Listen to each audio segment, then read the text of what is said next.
My name is Artem Dynaberg. I'm an employee at Raytheon Company, and I'm here to talk to you about a vulnerability I discovered that's called Bitsquatting. So I like to start these things off with the problem. And the problem is that you may be compromised even when you're following the very best recommended security practices. And I'm going to give you a more detailed idea of what exactly I mean. So let's pretend you're a user somewhere in the world and you're browsing Facebook. And when you browse Facebook, a lot of things get requested in the background, such as JavaScript, CSS, and images. And sometimes those things aren't requested from Facebook. Sometimes they're requested from a domain really close to Facebook. And if a malicious entity controls that domain, then they can serve up content to your browser. And Facebook isn't the only site that's vulnerable. Actually, any internet site is vulnerable. And as we will see later, the more popular a site is, the more vulnerable it actually is. But I guess a bunch of you are thinking, well, I know I run the latest hardened operating system, that this isn't something I should worry about. But you're probably wrong. The problem itself is hardware and operating system agnostic. On the slide is actual platforms that I have seen request content from my domains instead of their intended domains. But you're probably wondering, okay, since this is platform agnostic, it must mean it takes a lot of skills to do this. You would be wrong. Bitsquatting is actually extremely easy. There's no complicated reverse engineering. There's no ROP chains or heap manipulation or kernel exploits. There's no O-day required. All you need is 1, the ability to do some basic math, 2, be able to register domains, and 3, be able to host those domains. So you're probably thinking, well, if the skill level's low, there's got to be another difficult barrier to entry, such as money or something like that. And the answer is no. No, there's not. Bitsquatting is actually extremely cheap. As I said, all you need is some basic math and domain registration. And domain registration is increasingly cheap. It costs about $8 to register a .com domain. And criminal gangs have been known to set up entire name servers and entire registrars for their criminal purposes. And server hosting is also extremely easy. You can be compromised, or you can purchase bulletproof hosting for sale on the black market. And if you read the title slide, this vulnerability is called Bitsquatting. The reason they call it Bitsquatting is because it operates like typo squatting, but for bits. And while Bitsquatting relies on humans to make mistakes, typo squatting relies on computers to make mistakes. So a little background on typo squatting. We're all familiar with it, or at least I hope. So you want to go to Google, but you type an extra G, and you end up going to Goggle, where instead of a search engine, you can win Walmart gift cards or iPads, but sadly not the MacBook Air this time. It's out of stock. And typo squatting is not what I'm talking about. For Bitsquatting to work, absolutely no typing is required. And the reason for that is that while humans are very prone to mistakes, computers make a lot more DNS queries. The graph you see here is actually to scale. The typo squatters are going after that little man in the top right, whereas Bitsquatting affects all of those server icons. And a little bit about the slide. I get the 1500 number from the OpenDNS blog. In March of 2011, they had an entry saying that for a day in March that they'd received 30 billion requests. And if you go to the OpenDNS website, they have 20 million users. Doing some simple math leads that there's 1,500 daily DNS requests per user. Another site, visualeconomics.com, says that humans go to approximately 89 different domains a month. Dividing that out to per day leads to 3 domains. So while the typo squatters are busy going after 3 domains that people type in, Bitsquatting goes after the 1,497 that they don't. So you may be wondering, how can we leverage these automated domain lookups? And the reason we can leverage them is because computers have problems. And I'm not talking about things like bad programming or buffer overflows or logic bugs. I'm talking about problems with hardware that's running perfectly normal and well-written software. And computers are imperfect. They're made by mere mortals to engineering standards. And engineering standards have tolerances, and they have things like a heat level they're willing to take and mean times between failure, and they encounter errors. One of the possible errors that you can encounter is called a bit error. And a bit error is also referred to as a single upset event in literature. It's when the electrical or other representation of a 1 gets transformed into a 0, or when the electrical or other representation of a 0 gets transformed into a 1.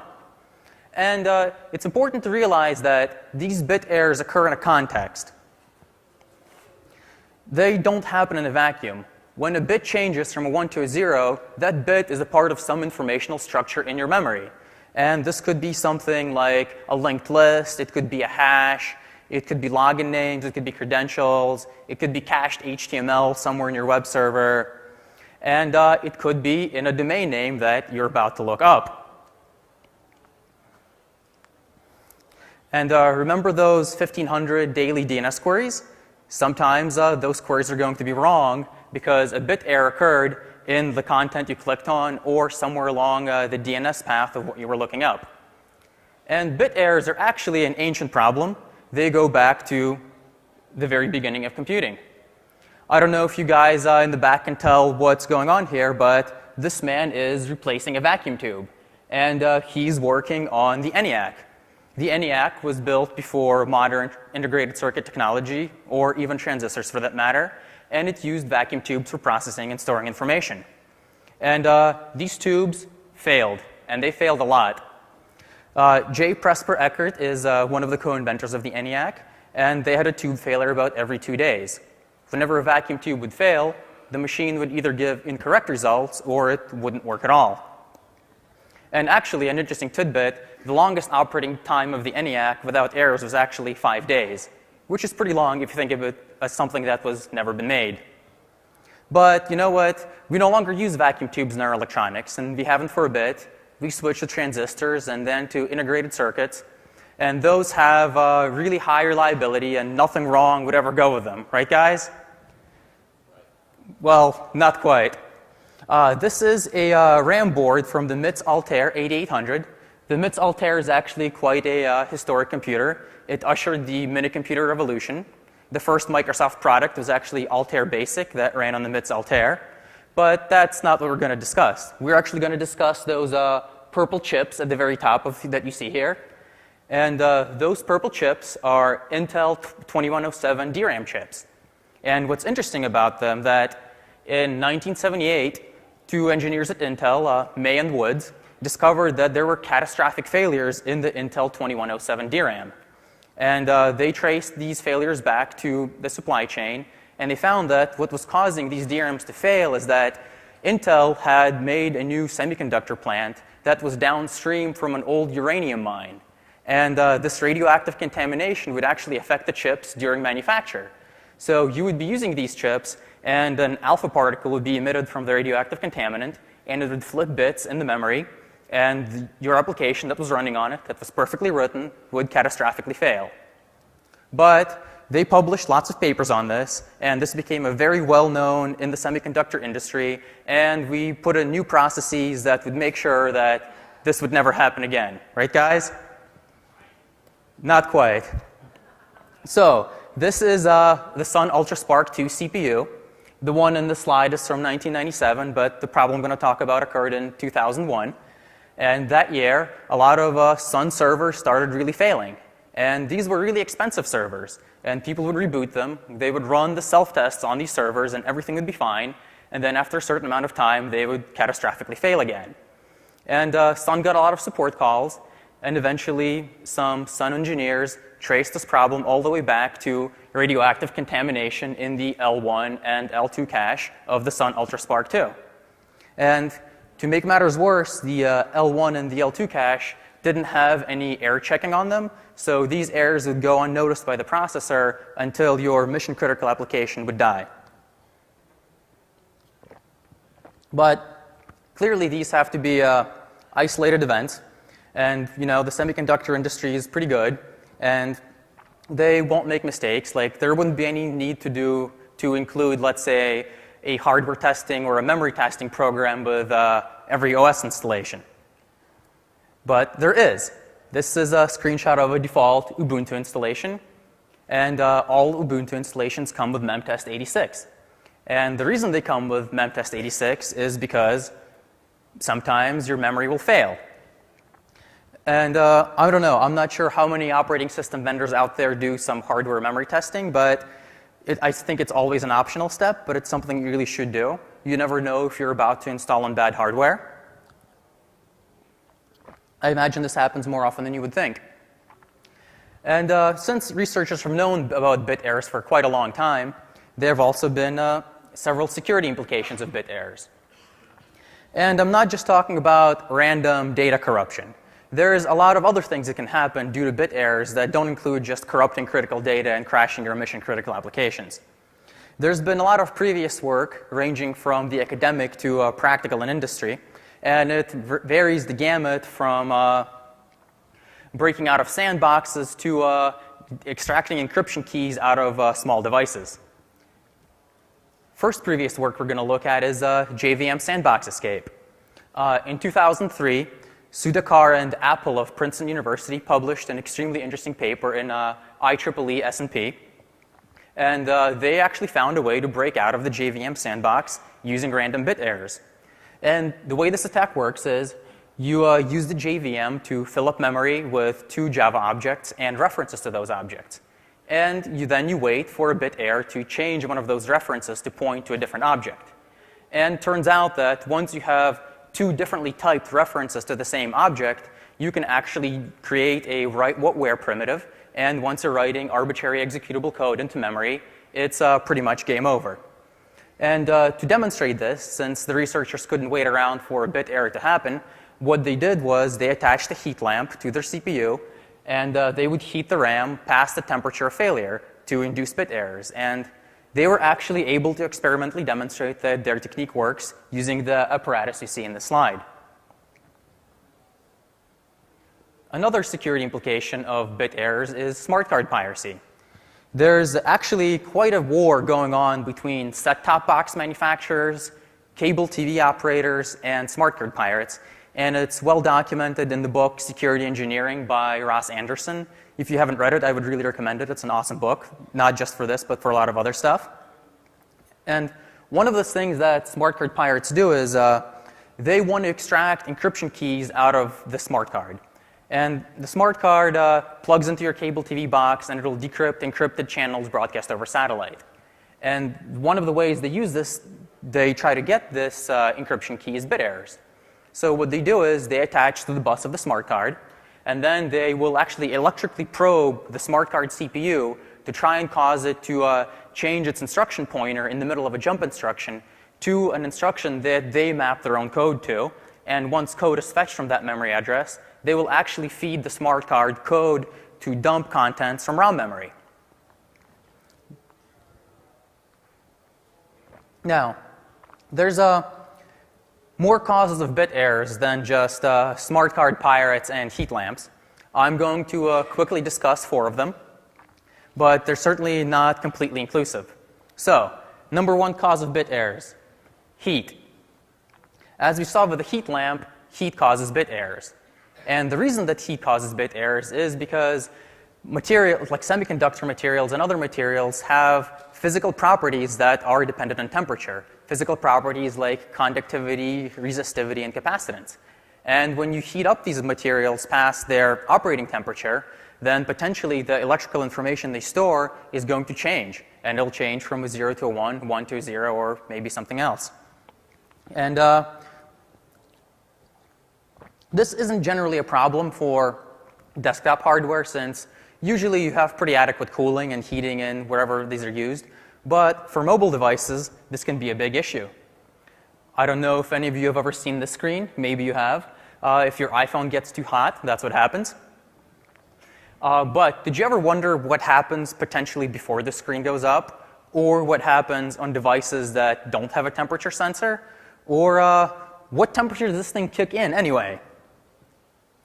So here's a graph of the iPhone operating temperature against monthly average temperatures in 2 cities, one of which we're in right now.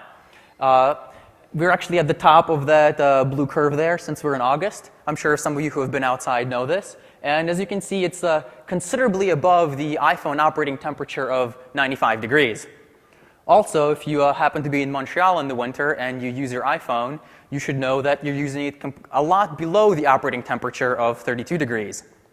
Now, if you've used your iPhone outside today in the Vegas heat, congratulations, you've been using it outside the validated temperature range.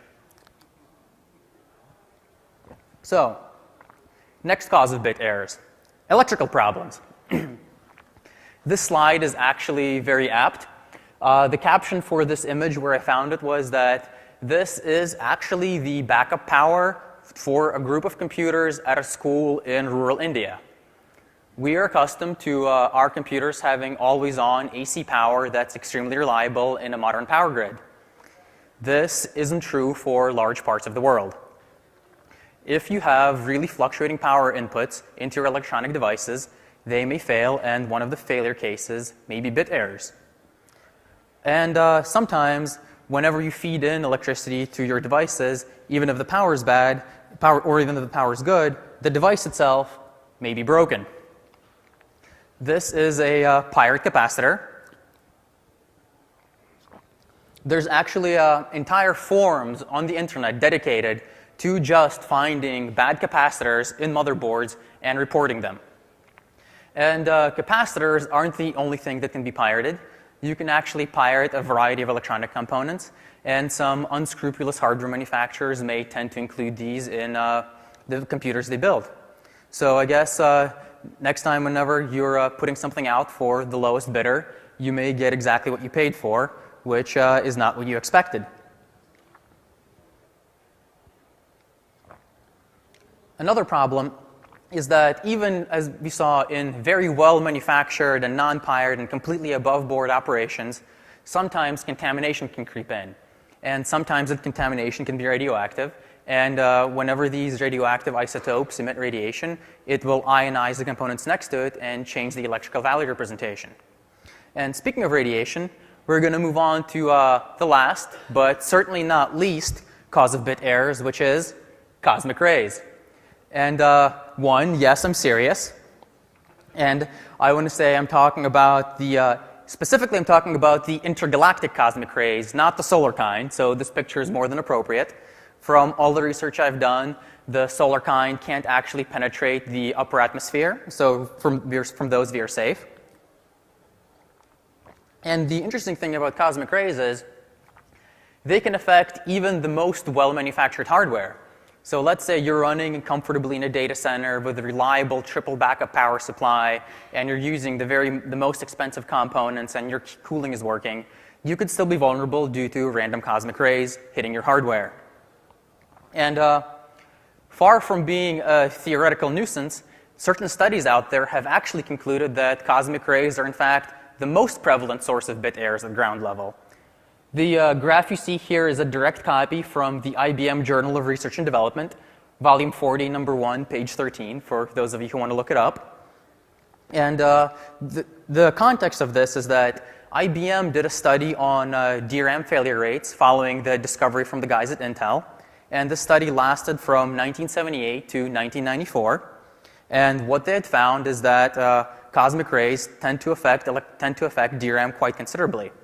What you see on this graph is the measured experimental failure rate. So this is like failures that they actually observed in their cache and in the DRAM. This isn't what they scientifically predicted. And the line you see, that's the cosmic ray flux at altitude. So what they actually experimentally observed matched their prediction of cosmic ray flux nearly completely.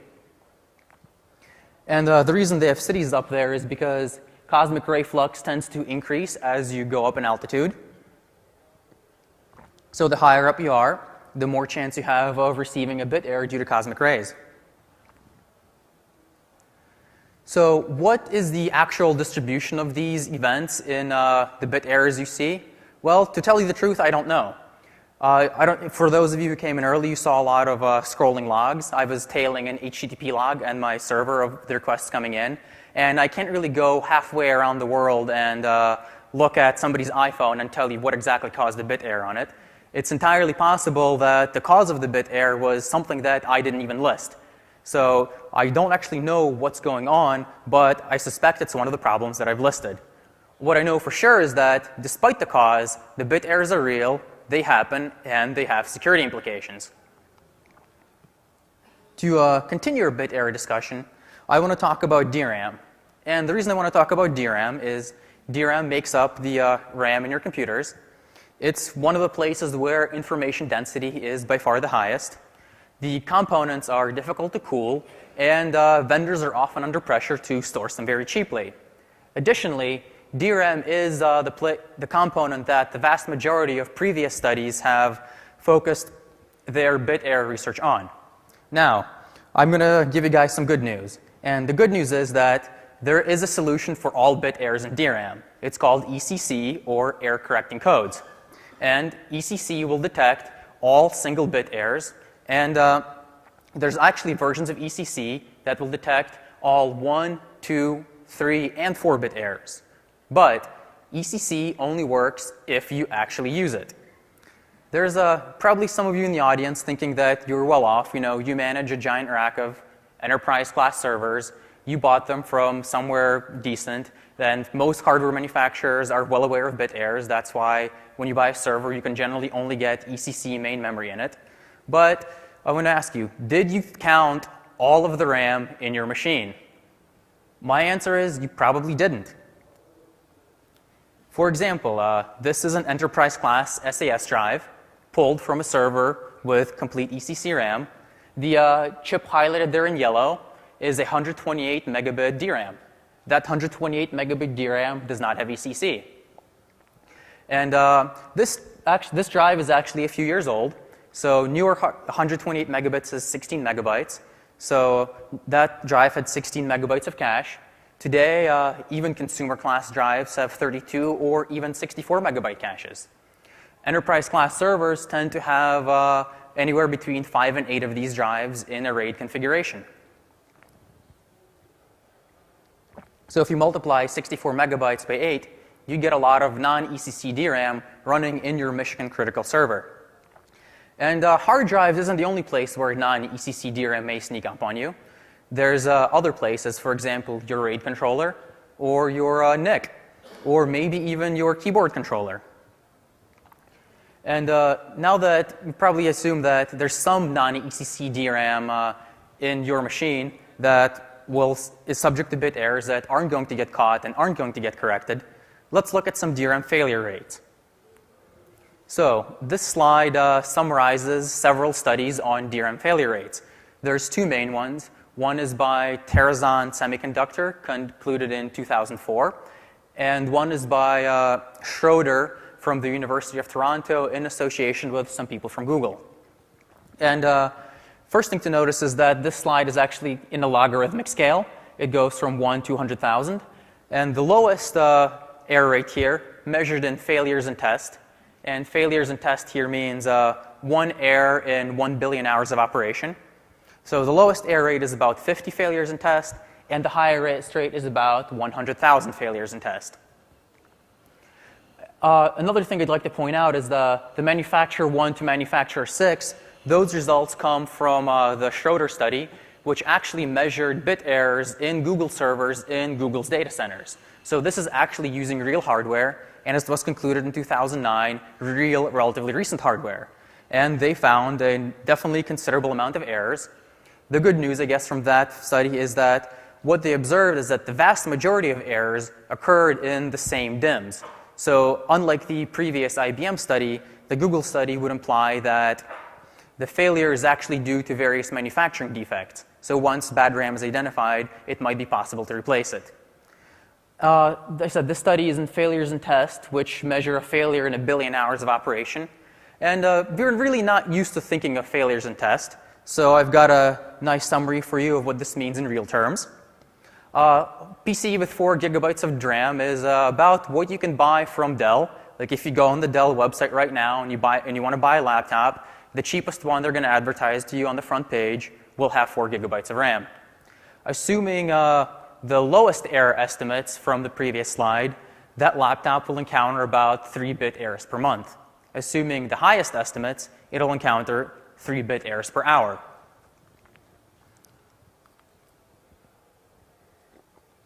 But what's really intuitive about bit squatting is that it doesn't matter about the bit errors in a single computer. What we're interested in is about the bit errors in all the RAM that's connected to the internet. And it's actually possible to estimate how much that is. So, several studies have said that there were 5 billion internet-connected devices in 2010. Assuming that you have an average of 128 megabytes of RAM per device, and this assumption is not scientifically founded. I couldn't find any good estimates anywhere I looked, but I figured 128 megabytes was fair. There's multi-gigabyte desktops and servers connected to the internet, and there's also phones with maybe 6 megabytes.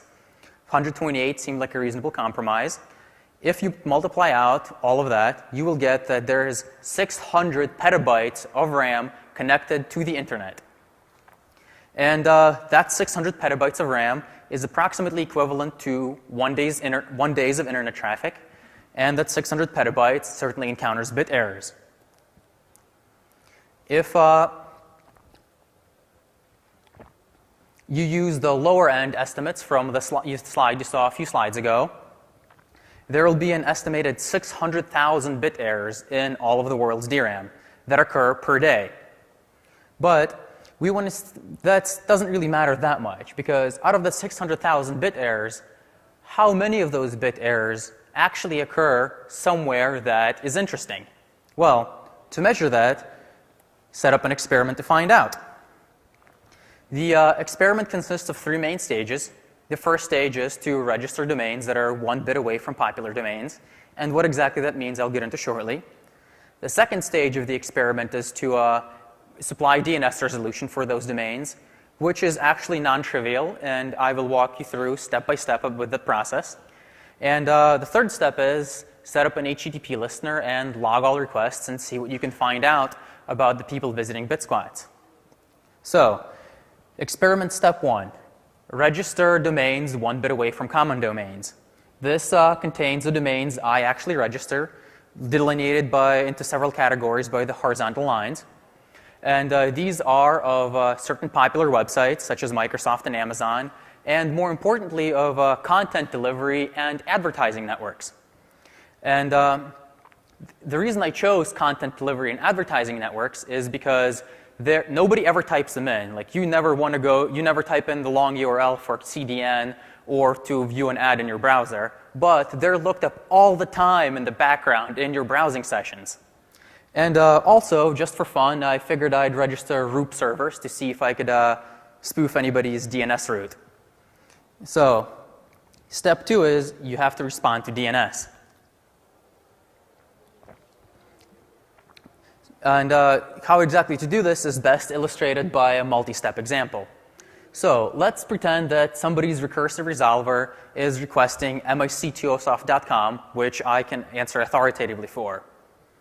You get the request, and naturally, you reply with an A-record response saying, hey, I've got mic2osoft right here. It's at this IP address. But we think that the DNS server possibly encountered a bit error, so it's not enough to reply for the Bitsquat domain.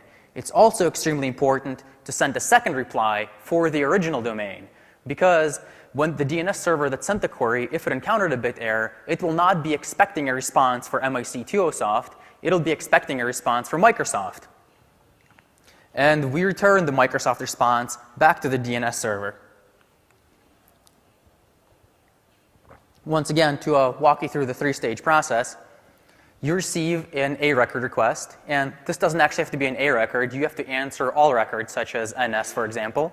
You receive a DNS request. And for every DNS request you receive, you send back 2 replies. One for the Bitsquat domain, one for the original domain.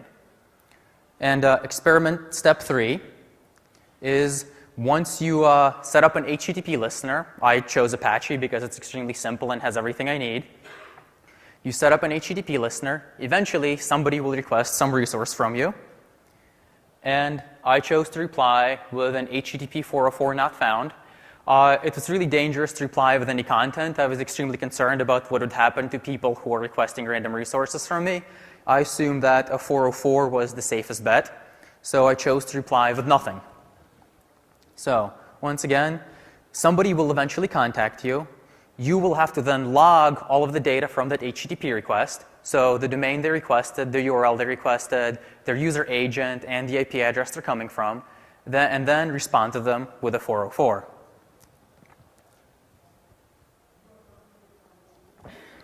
So, interestingly enough, once you register those domains, and you set up your DNS listener, and you set up your HTTP server, people actually show up. That was by far the biggest surprise of this entire experiment, is that it actually worked, and I was surprised to the actual scale of how well it worked. This is a raw traffic log volume. These are raw requests, so this is all the HTTP requests they've had so multiple requests from the same IP address count in here. And as you see, there's a steady background of just random traffic, and every so often there's these extraneous events where traffic just spikes up. The most I've seen was around 3,500 different HTTP requests per day. Was that from mostly one host, or was that scattered? I'm going to get into that in the very next slide. Thank you for asking. I wouldn't say I will get into that in the very next slide. Has traffic by unique IP address. What I wanted to say is that sometimes you get an error in something like a proxy server, and that you would get a lot of traffic for various URLs, all from the same IP, but it would be for different users. But I did think that that would not be a fair measurement, so I filtered this by unique IP address. And you can see a lot of the peaks disappear, because what also happens is when people receive a 404 error, either automatically or manually, they will actually keep reloading, and those reloads add up. Even in the unique IP view, you see that there's huge spikes that I've labeled Event A, Event B, and Event C. And Event A was actually 1,600 different unique IP addresses that visited me on that day. These are all actually very interesting, and I'm going to get into what exactly occurred in each event in the next series of slides. Event A, that was more than 1,600 APs. I don't know if you know, but there's a certain very popular web application that people love to use that caused this event, and that application is Farmville. And yes, I'm serious. The reason I say 1,300 here is because only 1,300 were directly attributable to it. The rest were attributable to some other stuff that I'd have to research into a little more. So how did it happen that all of these Farmville users were requesting random HTTP URLs from me? Well, I have a step-by-step explanation of exactly what happened. So, step one, you're somewhere on the internet and you decide that your day is pretty boring and you want to play some Farmville. Step two, you request some resources from Facebook or from Farmville, and a bit error occurs somewhere in the Farmville server. This is actually the exact bit error that happened. The normal URL is profile.ak.fbcdn.net, but I guess 2-bit errors occurred here, and it changed to pbofile.ak.fbbdn.net. I happen to own fbbdn.net, and so whenever you would request an ad, you would request it from me instead of from the Facebook Content Delivery Network. And the interesting thing that I'd like to point out here is that this bit error actually was cached by the Facebook server, or it occurred in the Facebook server cache.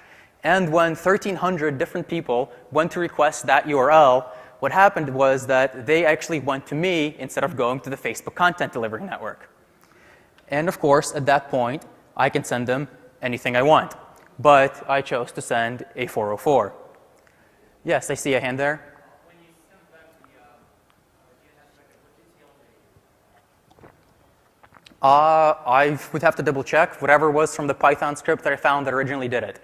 I found a Python script that was a Python DNS server. I modified it to send 2 replies instead of 1, and it was effective enough to work. I do not exactly remember the TTL, but I can double check for you if you can contact me later.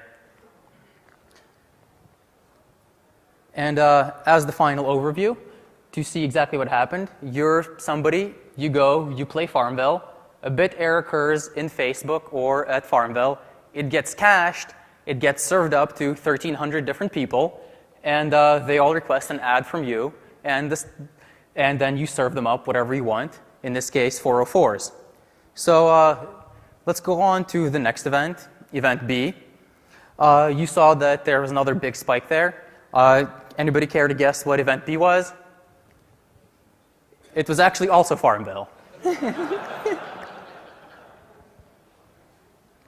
This time affecting 156 different unique IPs. And what was the reason?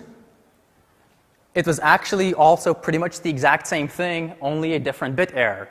This time, instead of being in fbbdn.net, the bit error changed fbcdn.net to fbgdn.net, which I also own.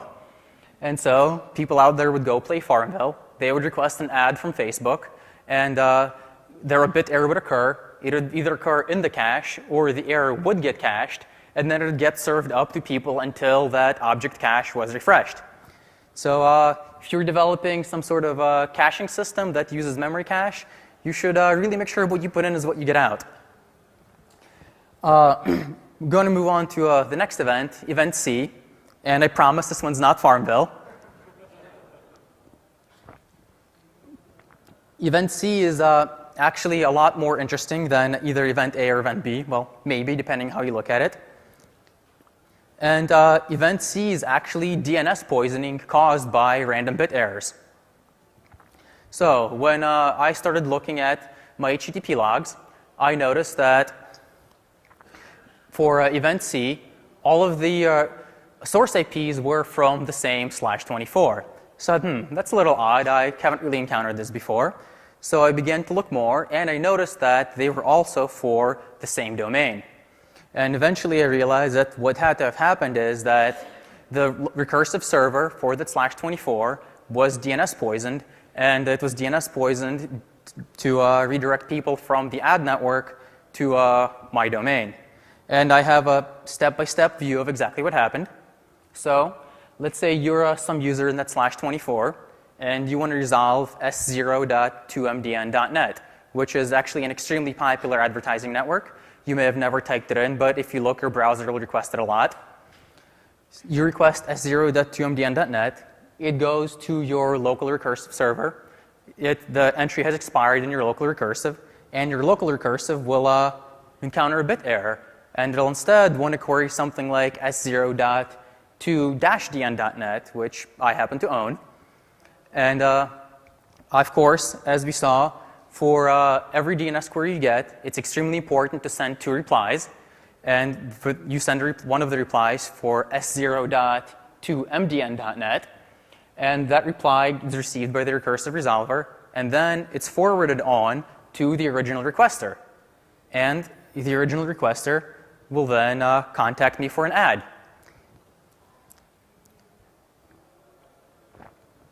And now, since that DNS server has cached the entry, everybody from that /24 who requests an ad from s0.2mdn.net will actually silently be redirected to me. And it's important to realize that these people were just browsing the internet, and I did nothing to their machine. I did absolutely nothing active, and entirely passively, I was able to redirect their connections to a completely different server and potentially serve them up JavaScript in their web browsing sessions without their knowledge or without them doing anything against common security practices. Luckily for them, I was serving up 404s. But if it was somebody who was malicious, they could have served them up whatever they wanted. Once again, to review the full set, somebody requests s0.2mdn.net. The cache entry has expired in the local recursive server. A bit error occurs during request time, and instead s0.2-dn.net is requested. I reply with the answer for s0.2mdn.net, and that reply is forwarded on to the requesting host.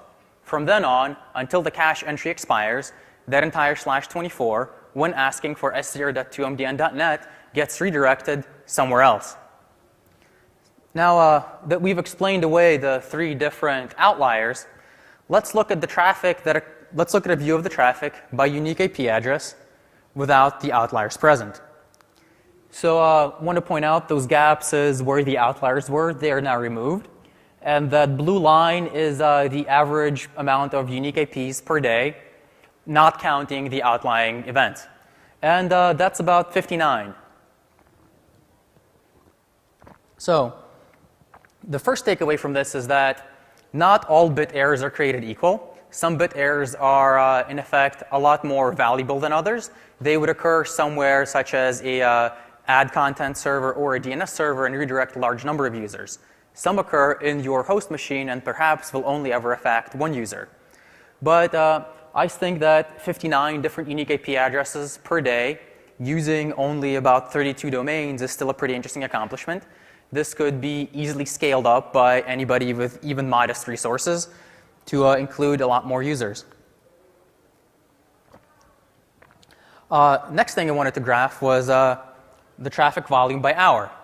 And first thing is this is only for those IP addresses geolocated to be from the United States.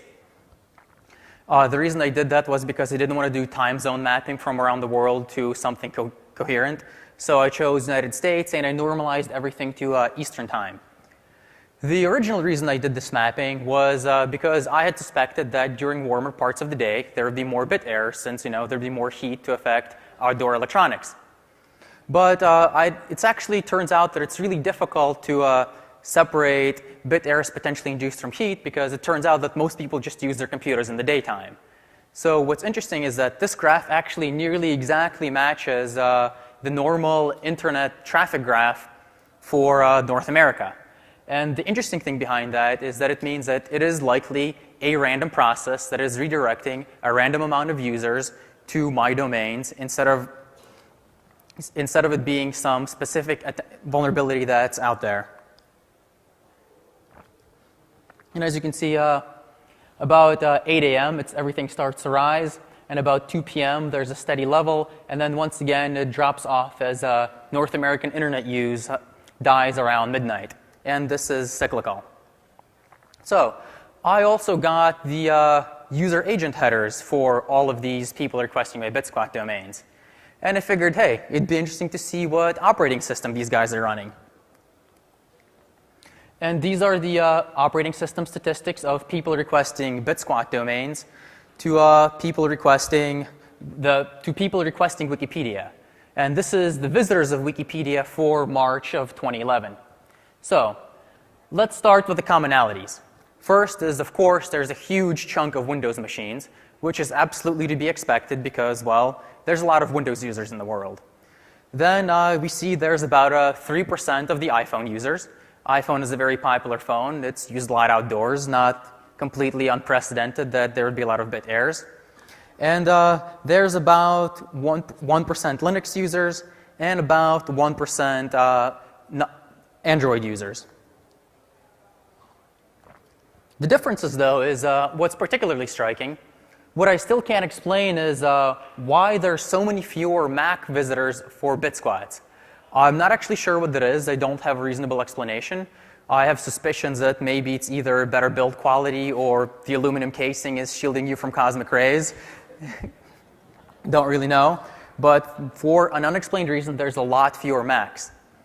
And what's interesting also is that there's a lot more of the other. And this other includes a wide variety of personal entertainment, mobile, and set-top devices. And this is things like PlayStation Portables, Nintendo Wiis, PlayStation 3s, and various phones by Samsungs. I've seen Motorola's, I've seen Blackberries. A lot of these will also tell you what carrier they're running in their user agent string. I still have not been able to figure out the utility of that. And the disparity between mobile devices and non-mobile devices was actually to be expected, because if you think about it, mobile devices are under a lot more stress. You throw them, use them outside, use them when it's cold. It's certainly expected that there would be a lot more mobile Bitsquats, and that is actually what we see. So where are these people coming from? I used the MaxMine GeoIP database to geolocate all of the IPs that were visiting my Bitsquats. And the results are actually extremely surprising. The top 3 are China, Brazil, and the United States, followed by Great Britain, then by Israel, Italy, and Germany. And the surprising fact about this is that this doesn't match population, this doesn't match internet traffic, and this doesn't match the amount of computers. I don't actually have a solid explanation as to the differences in various GeoIP data, but my suspicion is that, as we noticed before, is not all Bitsquats are created equal. Sometimes a bit error occurs in a lot more useful of a target. If you think about it as winning the Bitsquat lottery. So maybe it's entirely possible that I just happened to get a Bitsquat in a really popular Chinese or Brazilian server that's requested a lot and was able to redirect traffic to me. But further research needs to be done to figure out exactly why there is such a disparity. And next, which domains are these people requesting? The most popular, of course, is Facebook. And the reason Facebook is most popular is because this graph includes all of the outlier requests. Followed by Microsoft, followed by 2mdn.net, that advertising domain, followed by some Bitsquats of DoubleClick and other content delivery networks. If you notice, there's also MSN.com in this top 25 list. And if you recall a few slides back where I'd listed my Bitsquat domains, I didn't Bitsquat MSN.com. So how was this traffic headed for MSN.com and also s-msn.com headed to my Bitsquat servers? I actually have a very good explanation. But before I can accurately explain that, I want to explain the 2 paths where bit errors occur. One of these is the DNS path. And the DNS path is a bit error that occurs somewhere during name resolution. And one of the bit errors is during the content path, such as what we saw with the Farmville episode. And that bit error happens before you ever request a domain name. The content is already corrupted, and then it arrives at your machine, and your DNS works fine.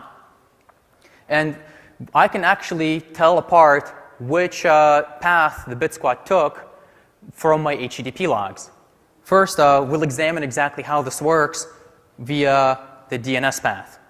So, as I said, for the DNS path, it means that an error had to occur somewhere in the DNS resolution path. And we'll start with an example. So, somebody requests the A record for fbcdn.net. That A record goes to a recursive resolver, and a bit error occurs somewhere. And instead of fbcdn.net, that recursive resolver starts requesting fbbdn.net. And of course, that's controlled by me. I send the 2 DNS replies, and I say, hey, I've got fbbdn.net and fbcdn.net right here. Come on down. And what's important to see next is when the host receives the DNS reply and actually makes a request at the web server, its host header will have fbcdn.net. Now, for those of you unfamiliar with HTTP 1.1, it requires that you supply a host header in every HTTP request. And the host header contains the domain that you think you're actually connecting to.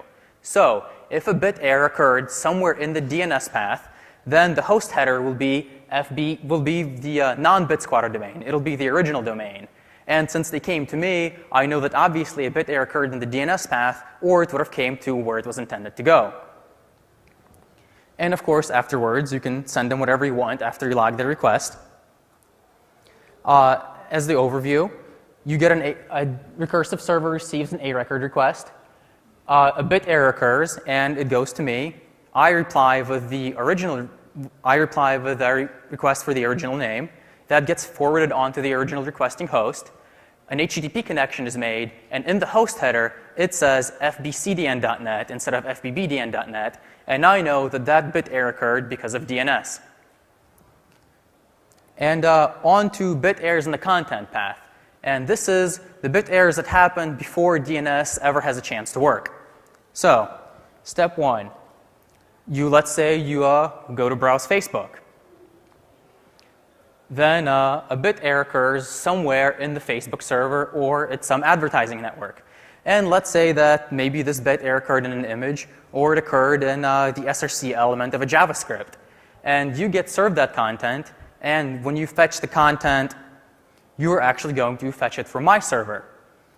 And when you fetch it, you will have a host header of fbbdn.net instead of fbcdn.net.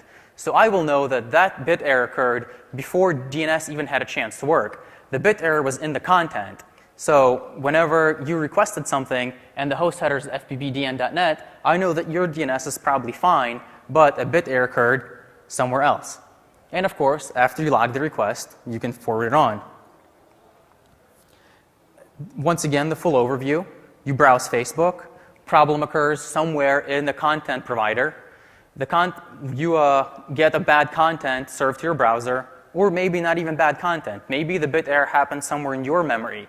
Maybe it's in the parsed HTML in your mobile device because it's really hot out. Then you request the content from me, and I know by the host header that it wasn't a problem in DNS, that it was in fact a problem in the content, and then I reply with whatever I'd like. So what's the breakdown of content path versus DNS path? Interestingly enough, and this includes all the outliers, 96% of all the requests I saw were from the content path. So for 96% of the requests, DNS is working just fine, but a bit error occurred somewhere in the content provider. And for 3% of the cases, it was definitely a problem in DNS, and 1% of the domains were other, and that can actually also be attributed to a problem in DNS, which I will describe next. That's why I was able to get msn.com. But the interesting takeaway from this graph is that there's been a lot of talk about DNS security and securing the DNS infrastructure, and it'll certainly work. It's very helpful, but deploying it will only protect about 4% of Bitsquat errors. For the other 96%, you need to start protecting the content infrastructure. Yes, there's a question back there.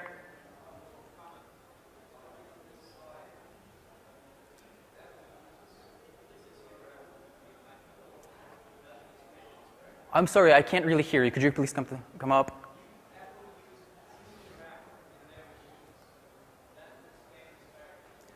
It would. I know that the Mac Pros have ECC RAM, but I believe the MacBooks do not.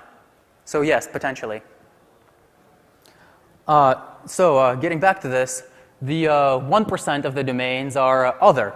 And how do I get these other domains, which I didn't Bitsquat, to redirect it to my server? And the answer is really long CNAME chains. These are used for content delivery networks a lot of the time. And a CNAME chain is when you try to request the resolution of a name, the DNS server says, hey, this, sure, you asked for ax.init.itunes.apple.com. But ax.init.itunes.apple.com is actually a CNAME for ax.init.itunes.apple.com.edgesuite.net, which is actually a name for something on Akamai, and that thing resolves. And if a bit error occurs and it corrupts one of these entries somewhere in the CNAME chain, your request will get redirected to me. And this is actually a real request that I observed. Like, I got a request for apple.com despite the fact that I didn't Bitsquat it. But I did Bitsquat Akamai.net. So what happened is that whenever the CNAME chain was being traversed, a bit error happened somewhere along it, and that DNS request got redirected to me.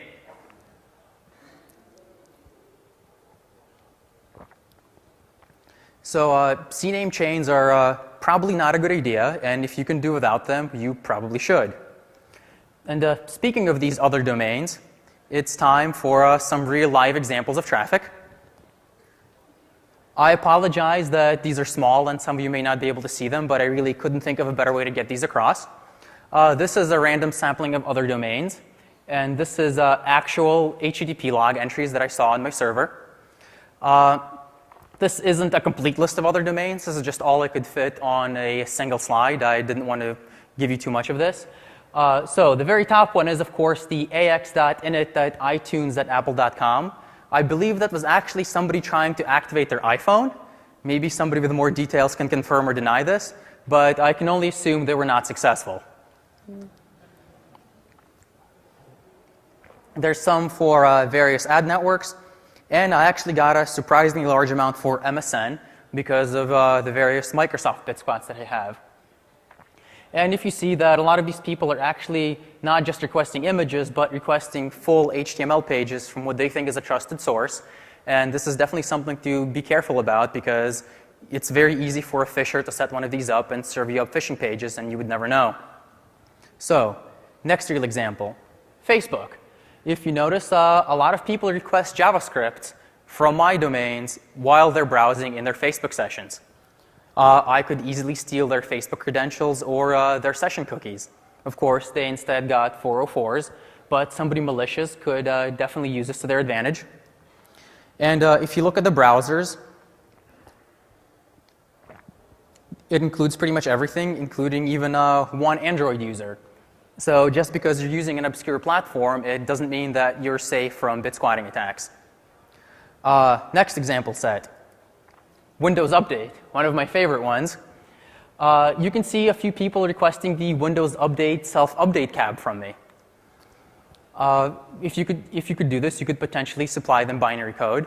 It's obvious that some of these machines have problems. You could see one of them had their refer request of Windows Updat agent instead of Windows Update agent. I've also had the very bottom request is somebody actually requesting a binary.exe from me.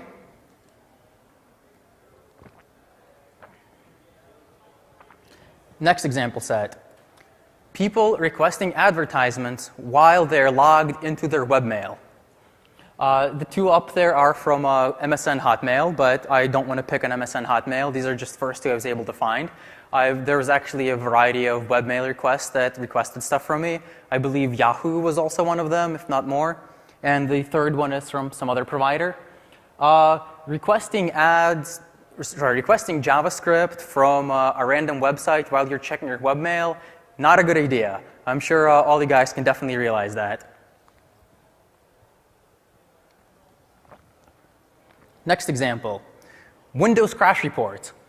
So one of the criticisms I got when I was discussing this with people is that this bit squatting thing will never work. If a machine were to have a bit error, it's just going to crash and you will never get anything useful out of it. Well, that may be true some of the time. I'm not discounting that. Other times it stays up, and there's times when it crashes and you get something useful out of it. My favorite is the one in the middle there with notepad.exe. We all know how terrible and complex that is and how many data formats it parses. The top one is Acrobat Reader. That one might have actually been legitimate. I mean, never know.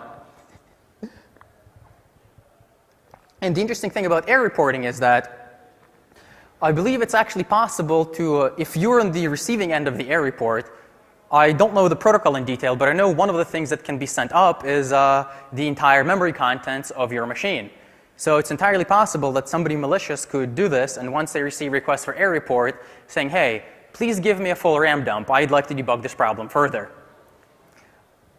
And that would include whatever browsing sessions you had or whatever you were doing whenever you encountered this bit error. So something to definitely be concerned about. By now, I hope you've realized that bit errors are a legitimately real problem and something you should be concerned about. And we're going to go on to some mitigations. So, mitigation number one, ECC on everything. ECC is a very old and mature solution. It's extremely widely deployed, and you should really use it.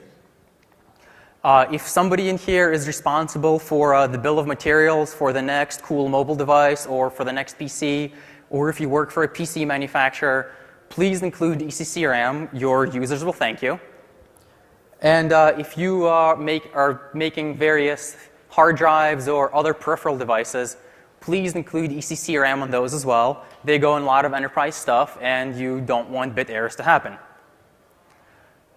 Mitigation number two. By the way, didn't Intel pretty much remove ECC from most of their consumer level chips, and now it's only the Xeon stuff? I'm actually not certain, but I believe you're correct. Those chipsets do not support ECC, but they really should. Yeah, because their consumer stuff used to have it too. Well, hopefully they'll put it back in.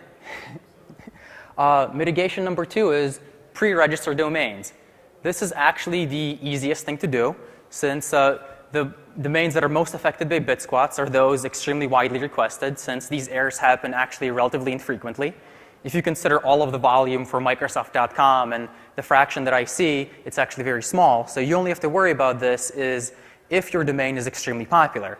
So on the plus side is the people who have the most popular domains have the most money to register them. So this is one of those cases where the problem goes to those who are most able to solve it. And actually, there's not that many domains you have to worry about. For a 1-bit error, if you take one ASCII character, the most bit squats of that character can be 6. So 6 times the length of your domain is how much money you need to spend to pre-register all of those domains to ensure that somebody else doesn't get them first. And this will help your users today. Like if you register these, it'll help them right now. Even the ones running in some hot country with really bad hardware and bad memory with really bad electrical supplies. Mitigation number 3 is trust but verify your data. As we saw, 96% of these errors were in the content path. I know a lot of Web 2.0 systems run on extensive memory caching because they don't want to hit the database. If you're designing these extensive memory cache systems, please include a CRC somewhere to ensure that the data you put in is the data that you send out. You're probably limited by network bandwidth anyway, and modern CPUs actually have CRC32 instructions. Doing CRCs of this should actually be relatively cheap, and it would be extremely helpful, especially if your software ends up running in the machine without ECC RAM. This is something to also think about for mobile device manufacturers. If you're writing software that's using critical data, such as DNS queries, maybe you should include a CRC32 of that as well to ensure that the query you send out is actually the domain name that appeared in the link that the person clicked on.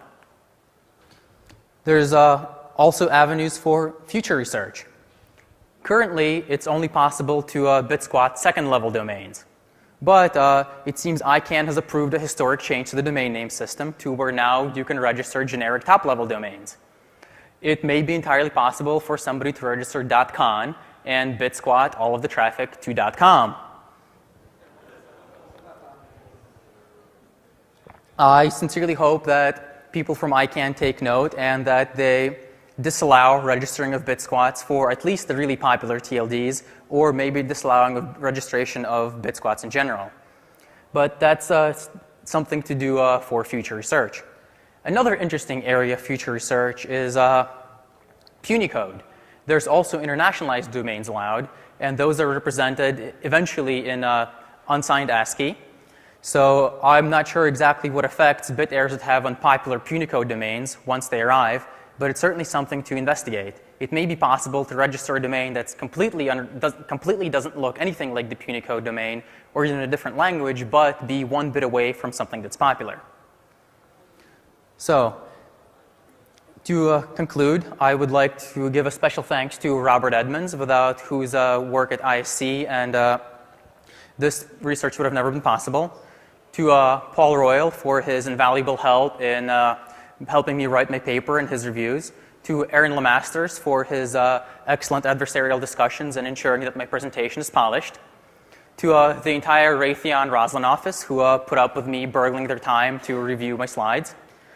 To the patient and supportive reviewers who I sent my slides out to and send my paper out to for many, many revisions. And of course to the BlackHat staff for letting me talk to you about bit squatting. Additionally, hold on guys, there's a few more. This takes a bit. Additionally, I would like to thank everybody who licenses their images under Creative Commons. Without you, my presentation would have never been possible. Thank you. And now we'll go in for some questions. And please remember to fill out your feedback form. Yes?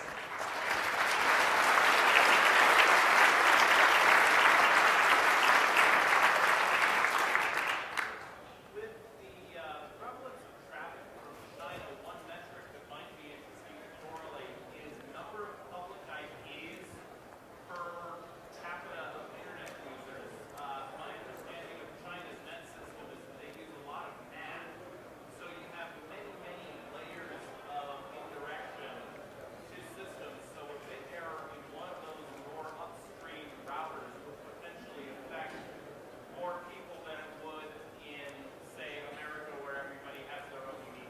That's actually a very good point. Another thing that I'm interested in is whether routers have ECC memory or not. My Googling returned mixed results. It appears some of the older models actually do not have ECC RAM, but the newer ones do. They should probably reconsider. Is there anybody else? Yes?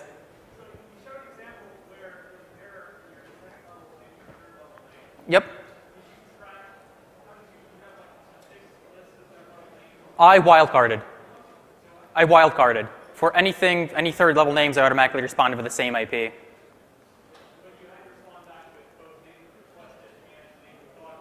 Yes. I didn't. I only did it for one of them. Yes, the gentleman.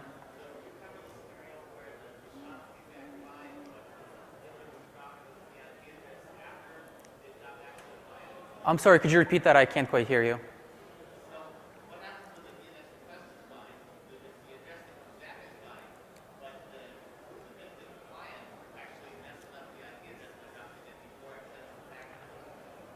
I'm not sure. I'm sorry. I'm not sure I understand the question. The question was, what happens if the DNS response comes back properly? Okay. But there is an error in the IP address that the subsequent request is sent to. So instead of a bit error in DNS, a bit error in the IP addressing for the outbound request. I imagine I would have dropped it. I don't think I would have received it, but it's entirely possible that you can also IP squat by hoping for DNS errors and RR sets instead of DNS errors and queries. Yep. Have you considered if you could look at traffic of a major DNS server and then examine, what percentage of those requests were for domains that have been squatting criteria, you might be able to further validate your results? Yeah, actually, the reason I even started this work is because of Robert Edmonds, who works at ISC, and he does their SIE data, and that shows DNS queries from around the world. And one day I was talking to him, and he's like, oh, I noticed that all of these people are asking for domains with bit errors in them. And so then I'm like, that's interesting. What would happen if I actually registered them? So yes, you definitely do see the evidence of that at the domain server level. Is there anybody else? Yes?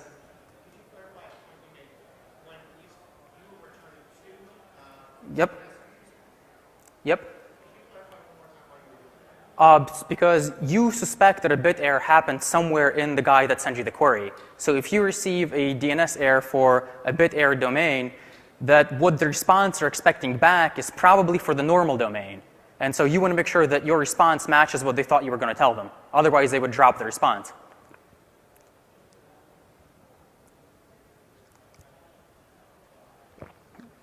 Anyone else, or is that it? Oh, sorry, I didn't see you guys.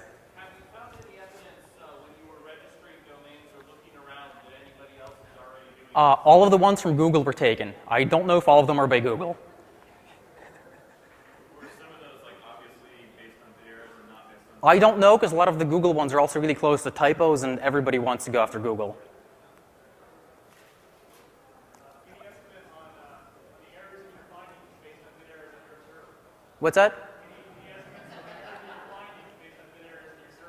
None. Actually, the biggest source of errors I got is that if you set up a public web server, you get a lot of people just doing random web vulnerability scanning against you, and a lot of search engine crawlers. So it actually took a lot of manual filtering to remove those, and I think I got all of them, but I'm sure it's not 100% clean. Oh, also I wanted to say I have a Python script that you can use to, you give it a domain name, it'll tell you all of the potential available bit squats of it. If you guys want to do some quick testing with any domains that you may be interested in, you can download it from dynaburg.org.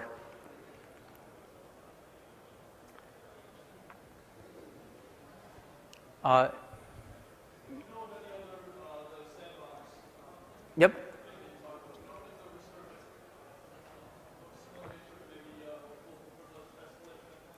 I'm not familiar with it, but it seems like it could be possible. The problem is you may have to wait a really long time for a bit error to happen in a specific target. The great thing about bit squatting is that you don't need a specific target. You just care that a bit error happens.